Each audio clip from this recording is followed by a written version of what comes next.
Les bombes sont tombées. Ou le réacteur a fondu. Peut-être qu'un stagiaire a appuyé sur le mauvais bouton. Ça n'a plus d'importance maintenant.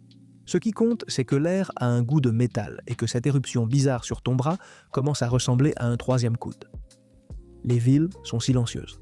Pas un bruit, pas une voix. Juste ce silence insupportable qui s'infiltre sous la peau. La nourriture se fait rare. Et toi ? Tu es quelque part entre te cacher et accepter ton destin de future mutation. Tu as besoin de réponses. Tant mieux.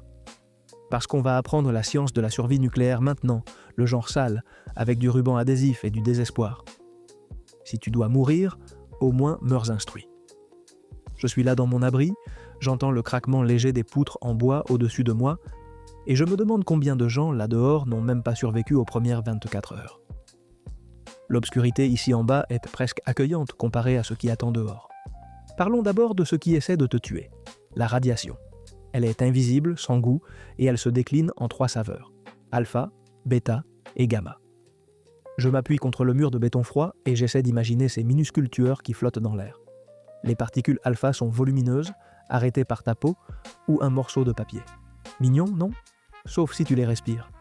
Alors, elles déchiquettent tes entrailles comme un mixeur. J'ai vu ce qui arrive aux gens qui n'ont pas compris ça. Je ne veux pas le revoir. Les particules bêta sont plus méchantes. Elles brûlent à travers la peau. Mais une veste épaisse ou du papier d'aluminium peut les arrêter. Oui, le papier alu de ta pizza restante est maintenant une armure qui sauve des vies. Je regarde ma propre tenue de protection improvisée, un patchwork de tout ce que j'ai pu trouver. Ça a l'air ridicule, ça marche quand même. Puis il y a les rayons gamma, les tireurs d'élite. Ils traversent ton corps, les murs, ton faux sentiment de sécurité. Tu as besoin de plomb, de béton épais, ou de plusieurs mètres de terre pour même les ralentir. Et tous les 3 voyagent sur les retombées, cette poussière radioactive qui se dépose sur tout. Tu la respires, tu la manges, et félicitations, ton ADN commence à se défaire comme un pull bon marché. Alors tu t'adaptes. Tu te sors des statistiques passées par la science. Ta première action, l'abri. La première règle de survie nucléaire, passer entre et reste à l'intérieur. Les retombées sont les plus intenses pendant les premières 48 heures. Après 2 semaines, les niveaux de radiation chutent d'environ 99%. C'est ta fenêtre de tir. Je compte les jours sur le mur, chaque trait est une petite victoire. Trouve un bâtiment en briques ou en béton. Les caves valent de l'or. Les étages intermédiaires des immeubles sont solides. Les derniers étages, tu te fais bronzer au rayon gamma. Laisse tomber. Pas de cave ? Construisant une.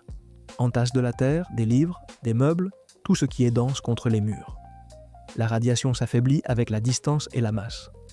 30 cm de terre tassée réduisent considérablement l'exposition. Tu construis une grotte dégoûtante, claustrophobe, qui sauve des vies. Je suis assis dans la mienne et je sens les murs se rapprocher. Mais mieux vaut être à l'étroit que mort. Ensuite, scellent les fissures. Ruban adhésif, bâche plastique, serviette humide. La poussière des retombées est le vrai tueur. Garde-la dehors. Et pour l'amour de la physique, ne sors pas pour vérifier si c'est sûr. Ça ne l'est pas. Reste à l'intérieur. J'entends parfois des pas au-dessus de moi dans la rue. Je me demande qui est assez stupide ou désespéré pour sortir. J'entends rarement ces pas revenir. D'accord, et tu es dans ta grotte. Maintenant, tu as soif. Toutes les sources d'eau sont suspectes. Rivières, lacs, eau du robinet. Tout pourrait être de la mort liquide. Je fixe les bouteilles d'eau poussiéreuses dans le coin et je sais qu'elles ne dureront pas éternellement. Ton sauveur, c'est la distillation.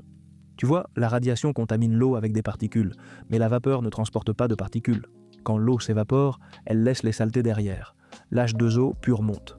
Alors voilà comment tu le fais avec des déchets et du feu. Trouve une grande casserole en métal. Remplis-la d'eau contaminée. Place un récipient plus petit, comme une boîte de conserve, à l'intérieur de la casserole pour qu'il flotte ou repose au-dessus du fond. C'est ton gobelet de collecte. Couvre la grande casserole avec un couvercle à l'envers. La courbe va canaliser la condensation. Si tu peux, mets quelque chose de froid sur le couvercle pour accélérer le processus. Maintenant, chauffe la casserole. L'eau bout, la vapeur monte, frappe le couvercle froid, se condense et goûte en eau pure et propre dans ta boîte de collecte. Tu viens de fabriquer de l'eau potable à partir d'une flaque radioactive. Je regarde les gouttes tomber une après l'autre. C'est méditatif. Presque beau, jusqu'à ce que je me rappelle pourquoi je dois faire ça. Tu es vivant, c'est à ce qui compte. Tu as de l'eau, mais tu as besoin de calories. Bienvenue au buffet radioactif. Les conserves sont reines. Si la boîte est intacte, la nourriture à l'intérieur est sûre. La radiation ne pénètre pas le métal. Essuie simplement la boîte avant de l'ouvrir, pareil pour les aliments emballés, scellés. Nettoie l'extérieur et c'est bon. Les aliments frais sont un pari. S'ils étaient dehors, ils sont contaminés, mais tu peux réduire le risque. Épluche les fruits et légumes, la couche externe absorbe la plupart des retombées. Jette-la. Mange l'intérieur. La viande? Évite le gibier sauvage. Les animaux concentrent la radiation dans leurs organes. Si tu dois, tiens-t'en aux tissus musculaires et cuisine-les bien. La chaleur ne tue pas la radiation, mais elle tue les bactéries. Et si tu trouves un stock de malbouffe d'avant-guerre, mange-la. Les calories sont des calories. Ton corps a besoin de carburant pour réparer les dommages cellulaires. La malnutrition empire la maladie des radiations. Alors oui, cette barre chocolatée pourrait vraiment te sauver la vie. Il ne s'agit pas de prospérer. Il s'agit de survivre aux 3 premières semaines. Je mâche une vieille barre de céréales et j'essaie de ne pas penser au goût d'avant.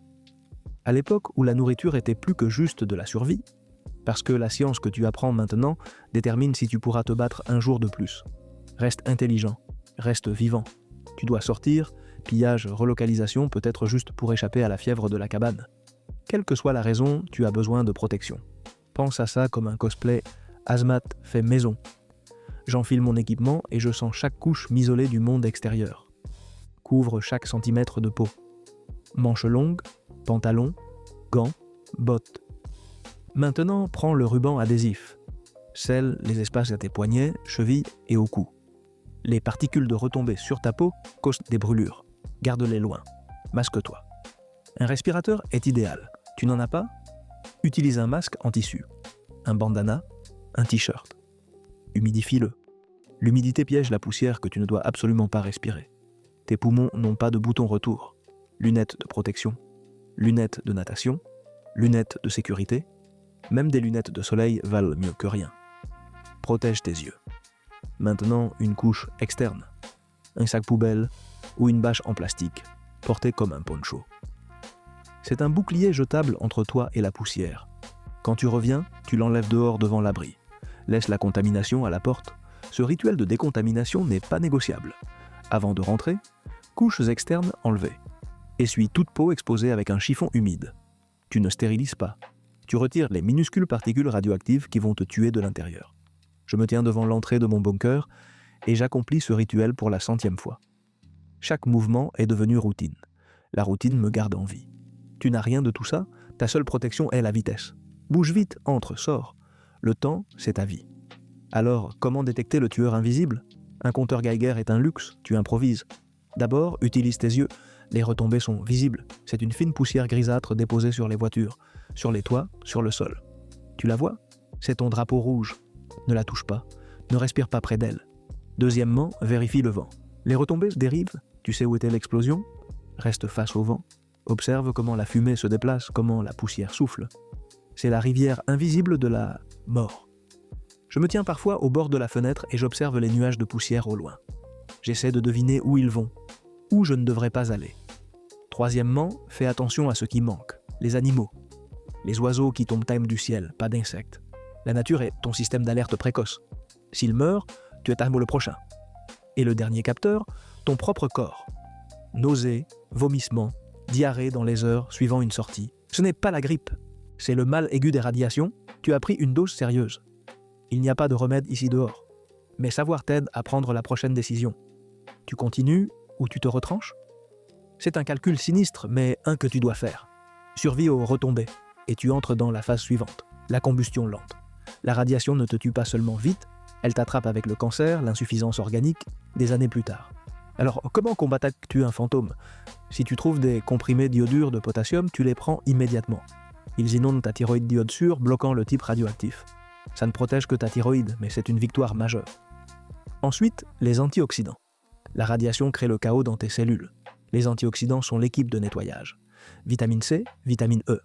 Trouve des suppléments, prends-les. Trouve des baies ou des noix, priorise-les. Et reste propre. Ce n'est pas du confort, c'est de la survie. Les vêtements contaminés sont une source constante de radiation. Lave quand tu peux.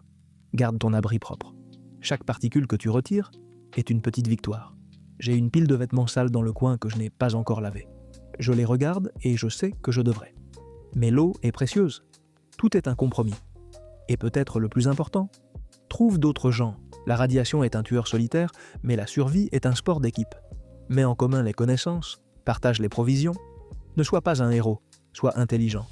Alors, ce pourquoi tout ça marche, ce n'est pas de la magie, c'est de la physique. Le blindage fonctionne parce que la masse, béton, terre, tout ce qui est épais, absorbe l'énergie. La décontamination fonctionne parce que tu retires physiquement les particules radioactives. Ce n'est pas contagieux, c'est juste partout. Mais voilà le truc. Rien de tout ça ne garantit la survie. Tu peux tout faire correctement et quand même perdre. La radiation est un lancer de dés avec des chances pipées. Mais faire quelque chose est infiniment mieux que ne rien faire. Le savoir, c'est la différence entre mourir en 3 jours et mourir en 3 décennies. Et dans l'Apocalypse, c'est une victoire. Le monde s'est effondré. Pas toi. C'est soit un miracle, soit une malédiction selon le jour. Mais tu es là. Et tant que tu respires, tu as un boulot. Reste en vie. La radiation n'est aucun autre problème à résoudre. Comme la faim, comme la soif. Tu t'adaptes. Tu pilles. Tu te sors du chaos par la science. Je suis assis ici dans ma grotte, j'écoute le silence et je pense « Demain je vais recommencer. » Me réveiller, survivre, continuer. C'est tout ce qui reste. Et tu sais quoi ? Pour aujourd'hui, ça suffit. Si tu veux plus d'histoires comme celle-ci venue de l'obscurité radioactive, abonne-toi pour ne pas te perdre dans le chaos. On est tous ensemble là-dedans.